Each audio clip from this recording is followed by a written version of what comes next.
যারা অপরাধী তাদের ডাকা হয়, আপনারা বিশিষ্ট চিকিৎসক। এখন তারা যদি আমাদের থেকে অভিযোগ তুলে থাকে আমরা বলছি এই মুহূর্তে দাঁড়িয়ে আপনারা লালবাজারের পথে বাংলার মানুষকে কি বার্তা দিয়ে যাবেন, কি বার্তা দেবেন বাংলার মানুষকে? সমাজ শান্ত হোক, বাচ্চারা সুরক্ষিত হোক, আমাদের ছেলে মেয়েদের আমরা একটা সুস্থ ভবিষ্যৎ দিতে পারি।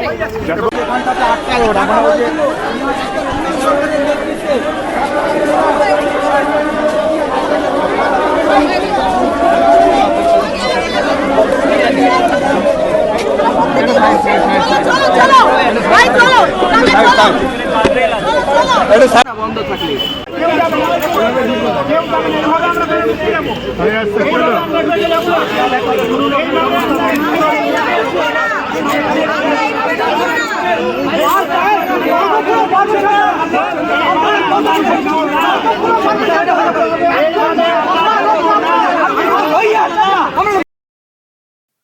বাপ রে বাপ, আজকে পুলিশ বুঝতে পেরেছে যে জনতার কি ক্ষমতা।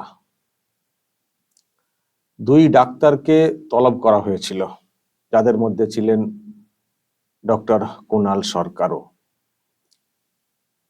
তো দুই ডাক্তারকে তলব করে কি যে সমস্যায় আজকে পড়েছিল কলকাতা পুলিশ, সেটা আজকে বুঝতে পেরেছে।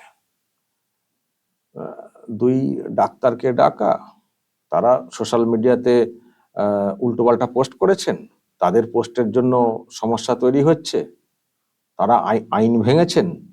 ডাক, ঠিক আছে আমরাও যাব বলে আরো সব ডাক্তার, অন্যান্য সব লোকজন সব আজকে মিছিল করে লালবাজারের উদ্দেশ্যে রওনা দিয়েছিলেন। এত মিছিল, মানে এত লম্বা মিছিল, এত লোকজন যে পুলিশকে ব্যারিকেড করতে হয়েছিল। পুলিশ ভেবেছিল যে দুই ডাক্তারকে ডাকবো, ডেকে খানিকটা করকাবো, ভয় দেখাবো, কেন এই পোস্ট করেছেন, এরকম পোস্ট করবেন না, শাসকের বিরুদ্ধে কথা বলবেন না, বা মুখ্যমন্ত্রীর সমস্যা হয় এমন কিছু পোস্ট করবেন না, হয়তো এরকম একটা শাসানোর একটা ব্যাপার ছিল আর কি, একটু গ্রেপ্তারের ভয়টাই দেখিয়ে। কিন্তু যে সংখ্যক মানুষ এই ডাক্তারদের সঙ্গে এসেছিলেন লালবাজারের উদ্দেশ্যে, এবং সেখানে একটা বড় অংশের ডাক্তার, পুলিশ কি ভয় দেখাবে, পুলিশই ভয় পেয়ে গেছিল। সেই জন্য 1 ঘন্টার মধ্যে দুই ডাক্তারকেই ওই কোনো রকমে জেরা করে ছেড়ে দিয়েছে।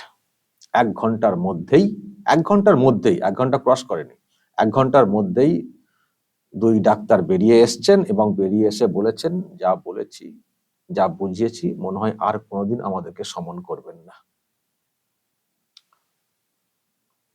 বলা হয়েছিল যে ওনারা নাকি ওই যিনি মারা গেছেন ডাক্তার, তার ব্যক্তিগত তথ্য দিয়েছেন, তারপরে এমন কিছু পোস্ট করেছেন, বলে যা হয় আর কি, যেমন দেখছেন আমাদেরকে হচ্ছে ওই রকমই, হাতা মাথা কিছুই নেই সেই সব। তো মানে ভেবেছিল যে একটু করকাবো, কিন্তু এত মানুষ যে সাথে আসবেন এটা তো পুলিশ ভাবতে পারেনি। দুই ডাক্তারকে ডাকতে গিয়ে এত মানুষ এসেছেন, সবাই বলছেন আমরাও যাব। তো দুই ডাক্তারের ডাকটাকে সামলাতে বিশাল পুলিশ বাহিনীকে মোতায়েন করতে হয়েছিল লালবাজারের সামনে।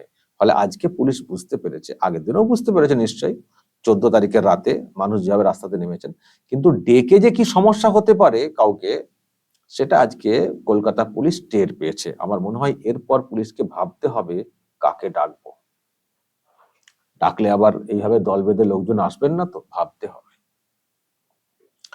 আর এনারা ডাক্তার, একটা বিরাট পরিচিতি রয়েছে, ডাক্তারদের সংগঠন রয়েছে, আর কি এমন অন্যায় করেছেন, সবাই গর্জে উঠেছেন, ডাক্তাররা গর্জে উঠেছেন, সঙ্গে আরো অনেক মানুষ গর্জে উঠেছেন, তারা এসছেন, ঠিক আছে দেখি আমাদের ডাক্তারকে অ্যারেস্ট করতে পারো, করো। অ্যারেস্ট করার সাহস দেখায় বিনীত গোয়েল, ছেড়ে দিয়েছে পুলিশ, ছেড়ে দিয়েছে 1 ঘন্টার মধ্যে। ফলে দর্শক, আমি তো বলবো এটা একটা বড় জয়, যে মানুষ যদি একত্রিত হয়ে শাসকের বিরুদ্ধে রুখে দাঁড়ায়, তখন শাসক যারা অবৈধভাবে শাসানোর চেষ্টা করে তারা গুড়িয়ে যায়। এটা কিন্তু একটা বড় সাফল্য। এই যে নবান্ন ডাকের যে বিষয়টা উঠছে, যদি সত্যি ওটা ডাক দেওয়া হয়, আর যদি এই রকম মানুষ স্বতঃস্ফূর্ত ভাবে রাস্তাতে নামেন, সেটাও কিন্তু সফল হবে, সেটাও কিন্তু সফল হবে। মানুষ একসঙ্গে গর্জে উঠলে পুলিশ আটকাতে পারে না, পারবে না, সেই সাহস পুলিশের থাকবে না। নিন না, কতজনকে অ্যারেস্ট করবেন করুন, কত লাঠিচার্জ করবেন করুন, একেবারে দল বল লোক চলে এসছেন, তো কাউকে ডেকে আনতে হয়নি। স্বতঃস্ফূর্ত মানুষের স্বতঃস্ফূর্ত ব্যাপার। একটা কথা আমি যেটা বলে আসছি, দর্শক আপনারা নিশ্চয়ই ফিল করছেন, দেখুন আরজি করে যে ঘটনা ঘটেছে তার বিচার চাই, আমরা অবশ্যই বিচার চাই, কিন্তু যে ক্ষোভের যে বিস্ফোরণ আপনারা দেখছেন এটা শুধুমাত্র আরজিকর কাণ্ড না, ওটা তো আছেই, ওর সঙ্গে মানুষের ওভারঅল ক্ষোভ, সেই ক্ষোভের বহিঃপ্রকাশ ঘটছে এখন, যেহেতু সুযোগটা পাওয়া গেছে। আমরা বলতাম না যে যখন সুযোগ পাবেন বাঙালি দেখবেন ঠিক গর্জে উঠবেন। তো এটা এখন প্রতিবাদের একটা প্ল্যাটফর্ম তৈরি হয়েছে আরজিকর কাণ্ডকে ঘিরে, ফলে সমস্ত ক্ষোভ একেবারে আছড়ে পড়ছে। তো যাই হোক, মানুষের যে সাড়া ছিল আজকে, ডাক্তারদের যে সাড়া ছিল, অন্যান্য ডাক্তারদের পুলিশ বেশিক্ষণ রাখতে পারেনি, ধরা তো দূরের কথা, বেশি মানে জোর গলায় কথাও বলতে পারেনি। যেটা খবর, পুলিশের তরফ থেকে নাকি বলা হয়েছে একটু কোঅপারেট করবেন যাতে শান্তি শৃঙ্খলা বিঘ্নিত না হয়। কিসের বিঘ্নিত হবে? আপনাদের পুলিশ মন্ত্রীর মনে হচ্ছে বিঘ্নিত, মানুষ তো শান্তিতেই রয়েছেন, প্রতিবাদ করছেন, প্রতিবাদ করলে আর অশান্তি কেন হবে? শান্তিপূর্ণ প্রতিবাদ তো, কিন্তু আপনারা এমন সব কাণ্ড ঘটাচ্ছেন যার জেরে অশান্তি হয়ে যাওয়ার চান্স থাকে। 14 তারিখের রাতে ওই রকম গন্ডগোল আরজি করে হওয়ার কথা না, শাসকের ইন্ধন না থাকলে হওয়ার কথা না। এই ডার্বি ম্যাচটাকে বন্ধ করে দেওয়া এটা কোনো যুক্তি হতে পারে না।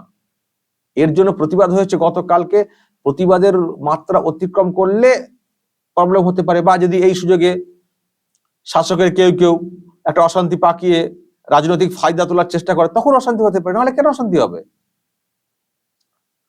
ফলে বেশি পাকামো না করে মানুষকে তাদের কথা বলতে দিন, তাদের প্রতিবাদটা করতে দিন, সমাজকে সচেতন করার ক্ষেত্রে যারা আওয়াজ তুলছেন আওয়াজটাকে তুলতে দিন, আর শাসককে শাসকের মতো করে চলতে দিন। চরম শোষণের ভূমিকায় যেন না আসে। শাসক থাকবে, সে প্রশাসন চালাবে, শোষণ কেন করবে? তারা মানুষের বাক মানে স্বাধীনতা যেটা সেটা কেন নষ্ট করবে? এটা তো হতে পারে না, এটা করলে তো সহ্য করা যায় না। অনেক চমকে ধমকে এগিয়ে এসছেন এতদিন, আর মানুষ কিন্তু সহ্য করবেন না। আজকে ডাক্তারদেরকে ডেকেছেন, এরকম হচ্ছে, এরপর যেভাবে সব ওই কত 280 জনকে না কতজনকে ডাকা হয়েছে পুলিশের তরফ থেকে, এইরকম যদি লাগাতার চালিয়ে যান দেখবেন মানুষও, ডাক্তার না সবাই মিলে ওই লালবাজার বা যেখানে ডাকবেন সেখানে মানুষ মিছিল করে চলে যাবেন, হাজির হয়ে যাবেন, তখন সামলাতে পারবেন না। ফলে নিয়ম মেনে চলুন, পুলিশের লোক আপনারা হতে পারেন, পুলিশি নিয়ম মেনে চলুন, কারো কথা শুনে চলবেন না। আপনারা আইন কানুন নিয়ম মেনে চলুন, পরিবর্তন হলে আপনাদেরকে তো থাকতে হবে। দেখছেন না বাংলাদেশে কি চলছে? যারা শাসকের হয়ে বেশি গুণ গিয়েছিলেন মানে সরকারি পদে থেকে, তাদের কি অবস্থা দেখছেন না? তারা কেউ চাকরি করতে পারছেন না, মানুষের ক্ষোভ এতটাই আছড়ে পড়েছে, দেখেও শিখছেন না, তাহলে ঠকে শিখতে হবে,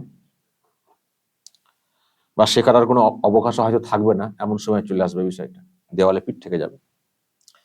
দর্শক বলবেন যে মুভমেন্ট আজকে হয়েছে কার্যত ডাক্তারদের তরফ থেকে, চলুন লালবাজার, এবং যে সাফল্য এসছে, আটকাতে পারেনি পুলিশ, কি বলবেন? এরকম মুভমেন্ট কি সব জায়গাতেই দরকার? যা বলার বলবেন কমেন্ট বক্সে, নজর রাখবেন আরামবাগ টিভি প্লাস।